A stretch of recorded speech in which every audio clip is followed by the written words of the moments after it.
guys, my name is Des. I'm 27 years old and I come from Manila, Philippines. So I graduated with a degree in legal management because I originally planned to pursue law and become a lawyer just like my dad.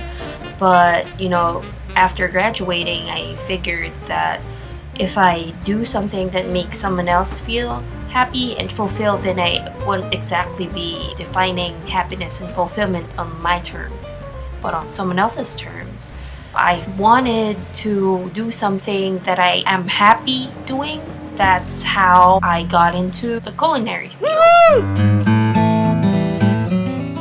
Right after college, I studied at the International School for Culinary Arts and Hotel Management here in the Philippines and got myself a diploma in culinary arts so that I could learn the fundamentals and the theories and all the basic stuff behind cooking. Also, of course, to be occasionally screamed at by European chefs. But it's okay because that's what happens in culinary school. And it's just not the same without the screaming chefs. I actually think twice about being called a chef because I just feel iffy about it. But every time I'm asked to write my occupation down those forms, I automatically write chef. But only because, it's just too long to write down. I don't want to be called a chef yet, but I will become a chef eventually. I want to gain more experience in professional kitchens. You just wait, I will get there. But don't you worry, I know what I'm doing. That's just a tad too long, don't you think? Mm-hmm. So I stick to chef. Although they probably should put down occupation and why on form just to cater for people like me. Or maybe I'm the only one who thinks like that. I don't know. Personally, I think it takes years and years of experience in a professional kitchen to be able to deserve to be called a chef. You don't automatically become a chef once you graduate from culinary school. I put value in the profession, in that title, and I respect the industry. So although I do know enough things to teach people some tips and tricks and the basics about cooking, I am far from the chef ideal that I have in my head. I'm no Thomas Keller or Kat Cora. I'm not in that light yet, but that's my dream. I want to pursue that path. I'll get there, but now I'm just Des, I'm me. That said, I do live to cook. I love cooking. I've been cooking since I was 9 years old. 3 if you consider dried up leaves and twigs and flour simmered in puddle water as food.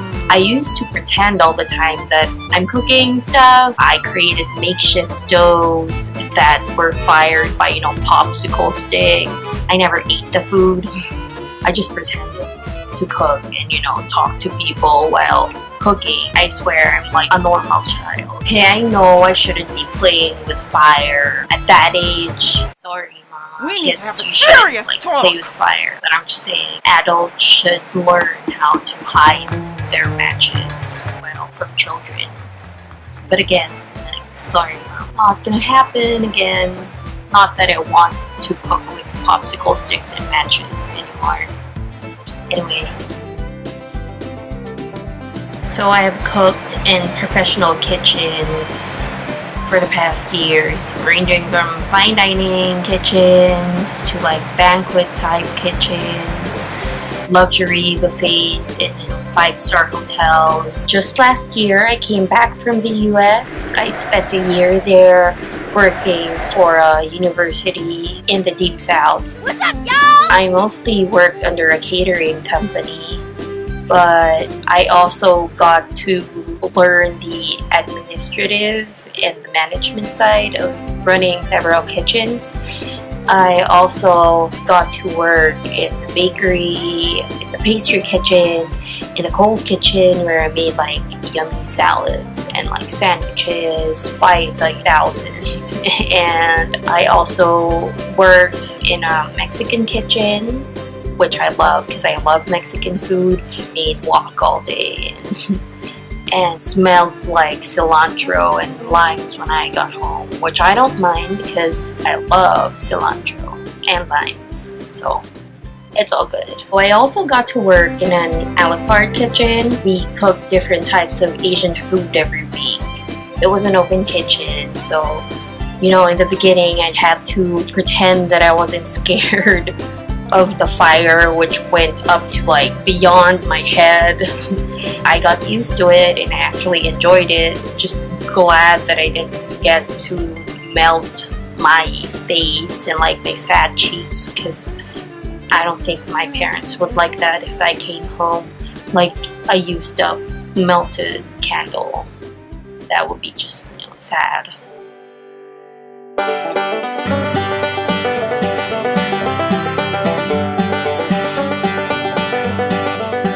Because my face was intact and not melted the entire time I was there, I managed not to scare people off.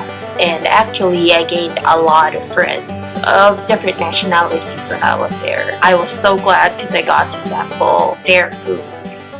And I learned what Southern hospitality was all about. And I finally understood why Southern food is awesome, despite its lack of, you know, fanciness. There, I got to drink iced tea, which was different from the iced tea that we have back home, like here, because here I'm accustomed to the tart iced tea, and there it's just, you know, tea with ice.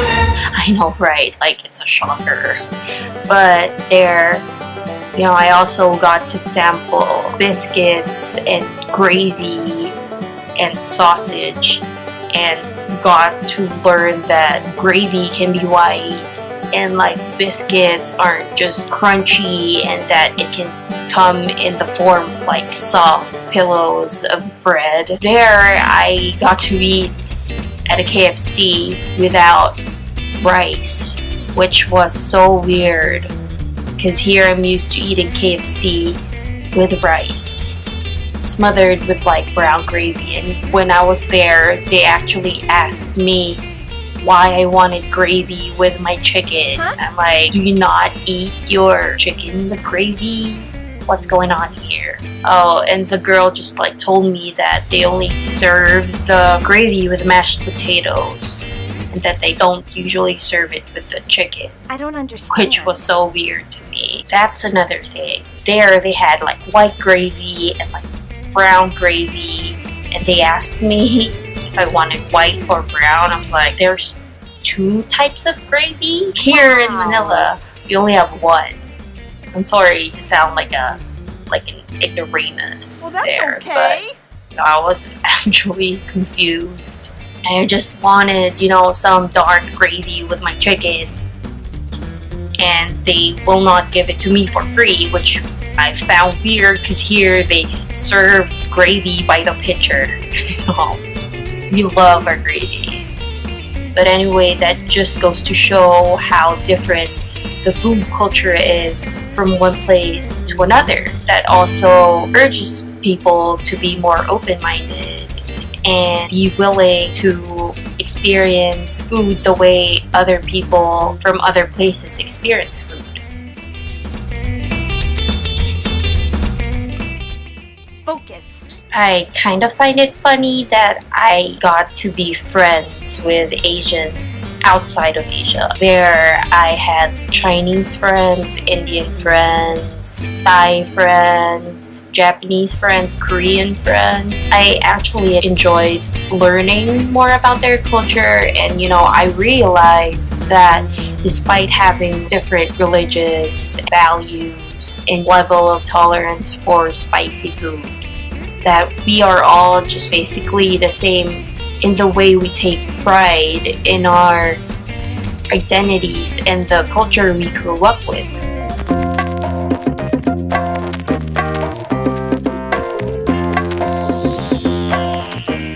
I should be the next food hero because I take my food seriously, but with a lot of enjoyment and reverence To me, food isn't just food. I don't just eat to live, and I don't just cook food to earn a living. Food is a big aspect of life. Food has the power to make a day brighter or ruin a great moment. And what is life but a string of moments and days? Okay, I'm sorry for getting all deep at brown food, but we should all realize that life is just too short to be eating bad food. And someone has to get out there and, save people from eating bad food. Because we all deserve to be eating great, nourishing, healthy, and delicious food to be able to enjoy life. If I can help people be more open-minded and see and appreciate food more than what we give it credit for, then I could die happy. But I don't want to die yet because I have a brined pork belly in my refrigerator waiting for me to roast it for dinner. So the next segment will be my cooking session. I will be cooking a risotto type dish using Asian ingredients. So that is all. Again, I am Des, and I'll see you guys later. Bye!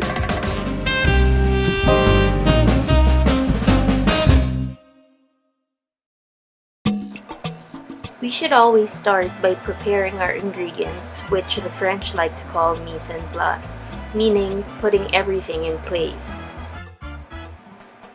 For the risotto, we are going to use half a cup of Asian sticky rice, half a cup of diced dried mangoes, and 2 cups of coconut milk.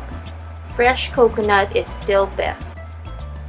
For the chocolate tablea sauce, we are going to use 10 pieces of chocolate tablea or tablets and around 1/3 of a cup of water. For the pandan cocoa cream, we're going to use 1 cup of coconut cream and 10 leaves of pandan.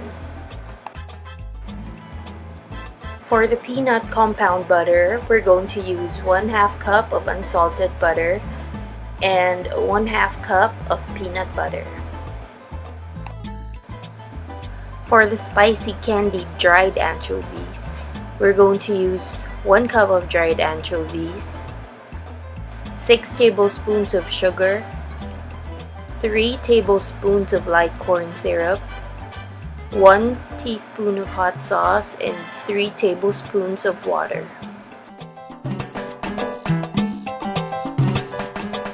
We should start with the spicy candied dried anchovies so it will have ample time to harden before we serve the dish.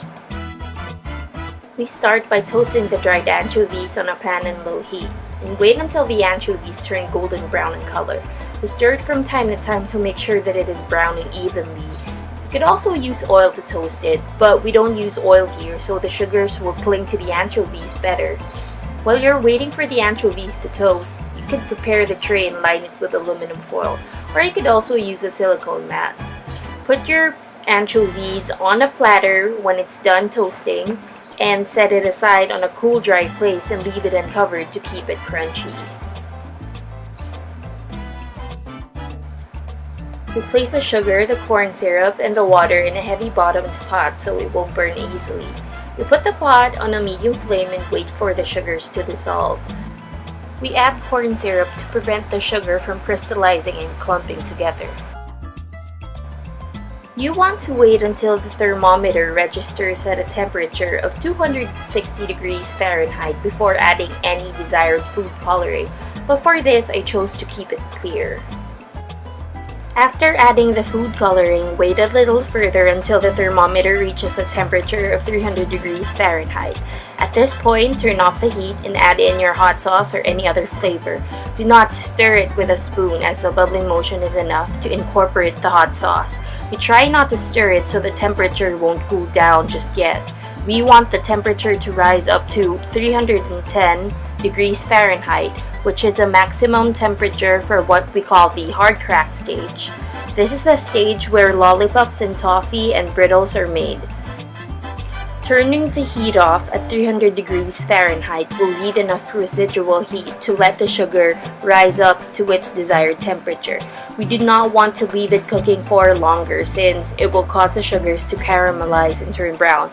By then, you will not achieve the color that you want with the help of your food coloring, unless you really want it to be brown, of course.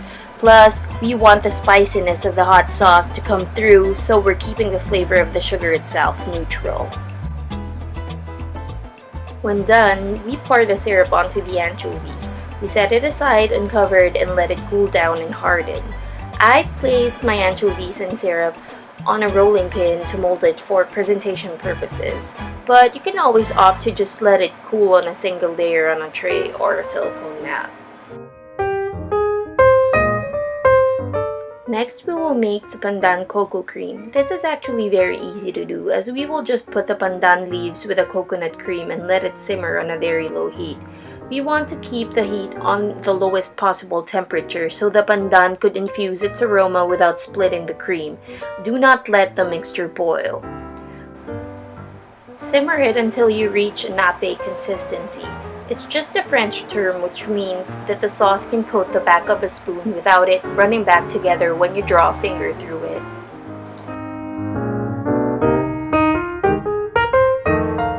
We are going to make the chocolate tablea sauce next.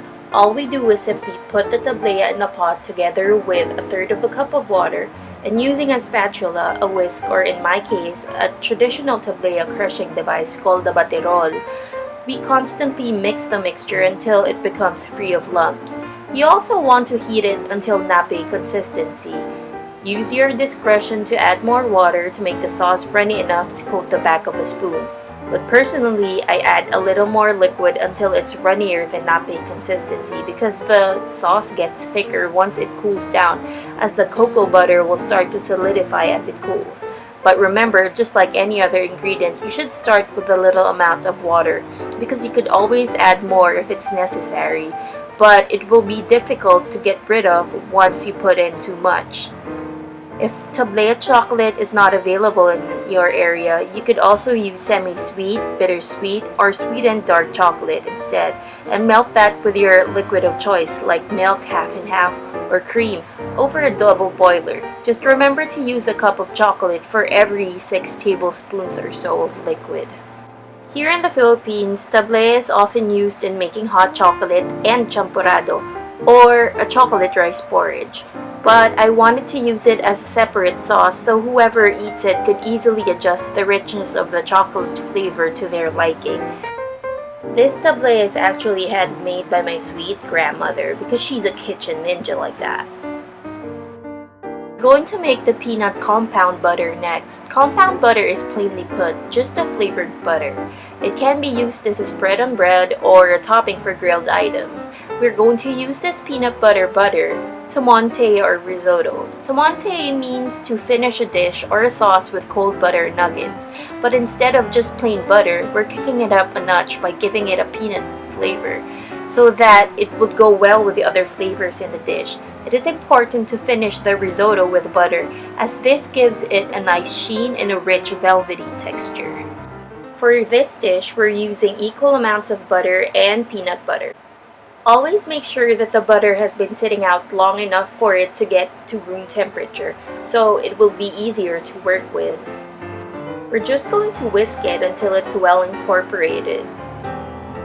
After it's well combined, we're just gonna put it in the refrigerator for it to solidify a bit so we could shape it into quenelles.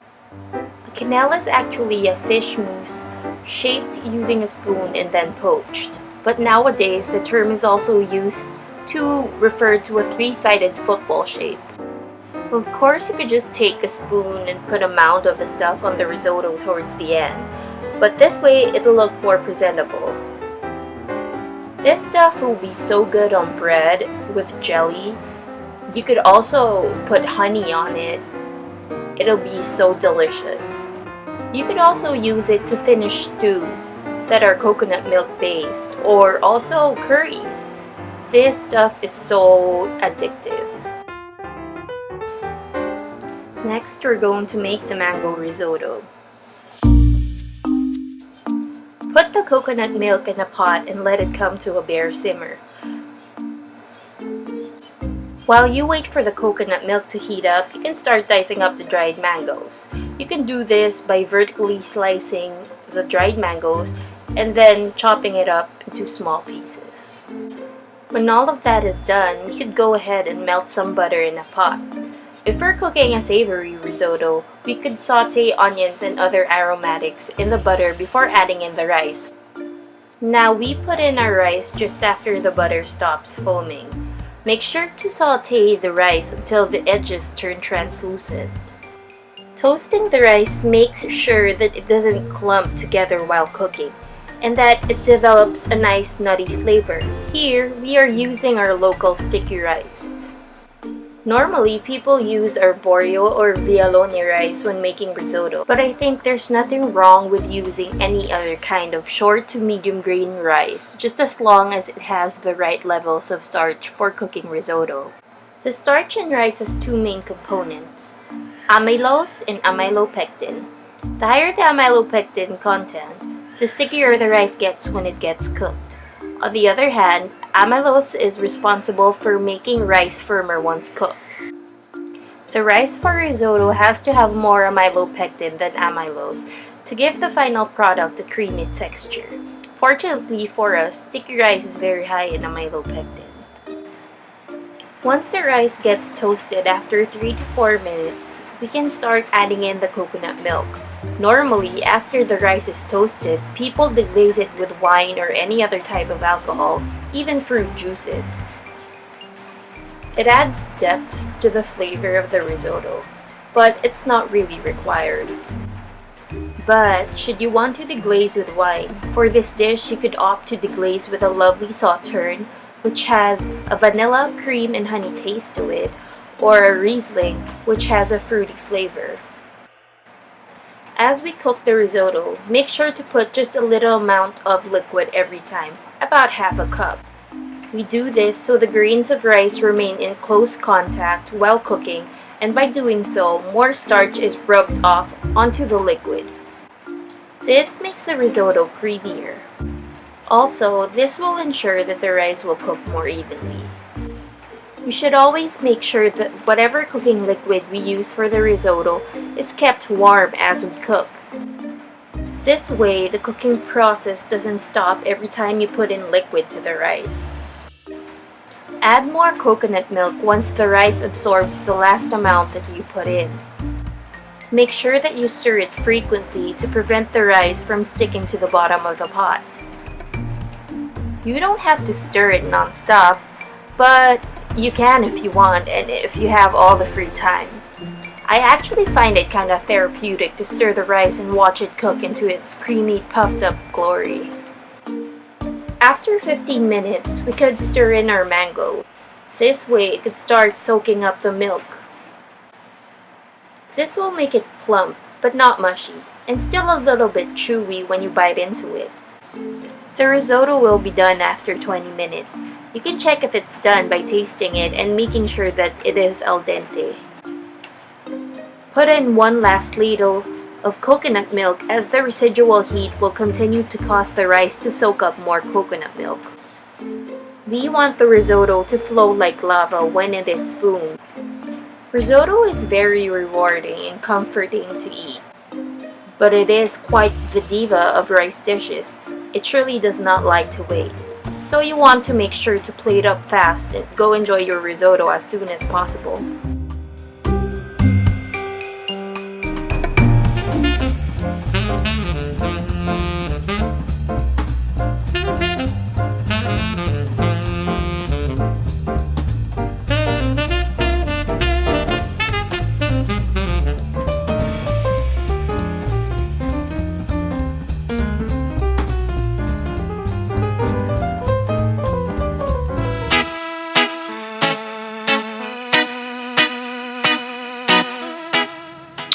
Hey guys, okay, so here's the finished product. It's my risotto using Asian ingredients. Okay, so I'm back. I tasted the dish Actually, I did more than tasting because I ate it all. It's like, it's empty now. I'm sorry, because I'm just hungry. And it was delicious. I'm not trying to sound biased, but it was delicious. It was perfect.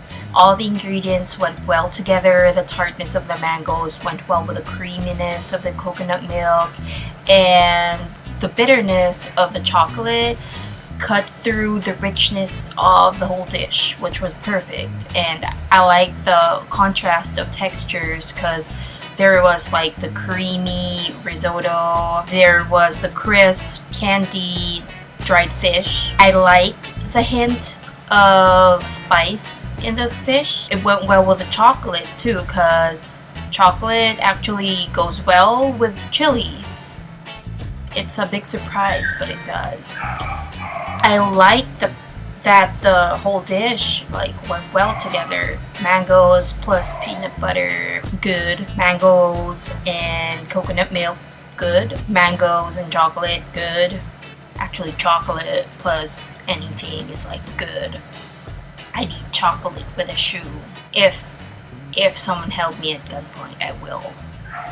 I chose this dish because it was perfect for the weather, because it's actually like drizzling outside. I just wanted to make risotto. I don't know. It's not one of those things that I think of like every day, but sometimes I do try new things, you know, like cooking risotto.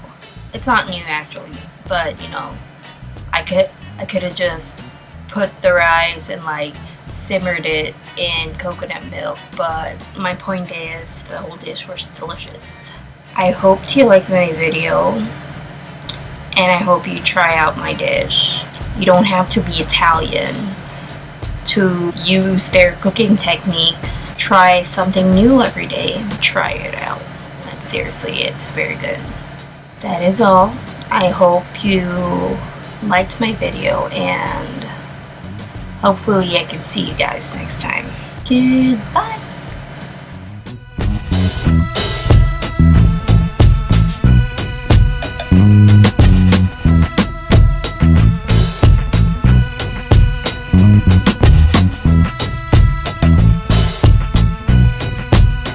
Mm-hmm.